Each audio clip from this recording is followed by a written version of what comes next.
বাইসব বাইসব চলে আসলো আমাদের জাতীয় নির্বাচন।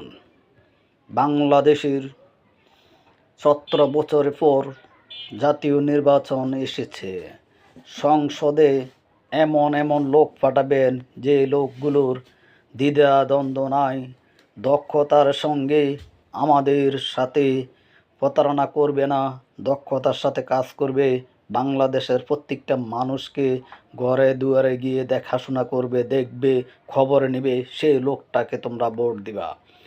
তোমরা বেছে নিবা জ্ঞান এবং মেধা কার ভিতরে বেশি আছে। যে তোমার পিছনে ঘুরবে তাকে তুমি সময় দিবে, যে তোমার পিছে ঘুরবে না তার পিছনে সময় দেওয়ার কোনো দরকার নাই। প্রিয় বন্ধুরা, আসন্ন জাতীয় নির্বাচনে আমাদের এই অত্র এলাকায় আপনার মনে এবং স্মরণে যাকে ভালো লাগে আপনার নিজ দায়িত্বে আপনার ভোট প্রয়োগ করবেন। আপনার ভোট আপনি দিবেন, আপনি যাকে খুশি তাকে দিবেন।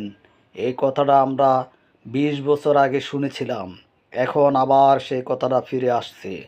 তাই বলবো, আপনি যাকে ভোট দিবেন দেখে শুনে ভোট দিবেন, যার মেধা, দক্ষতা, শিক্ষা এবং জাতির মেরুদণ্ড। তাই বলবো, জ্ঞান খরচ করে ভোট দিবেন। ভোটটা অমূল্য রত্ন। আপনার ভোট আপনার কাছে সেরা।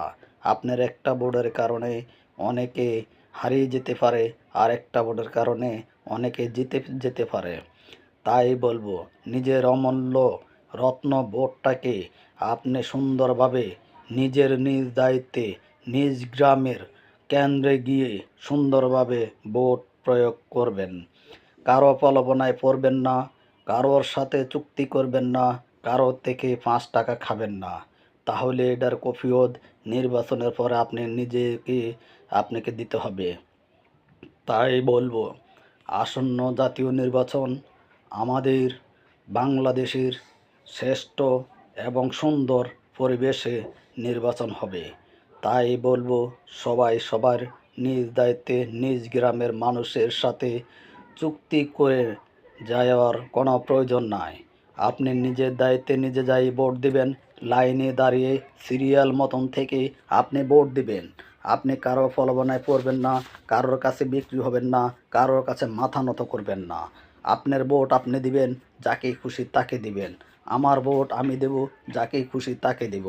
এইটাই বলি, আমার একান্ত কথা, আমার মনের বাসনা আমি আপনাদের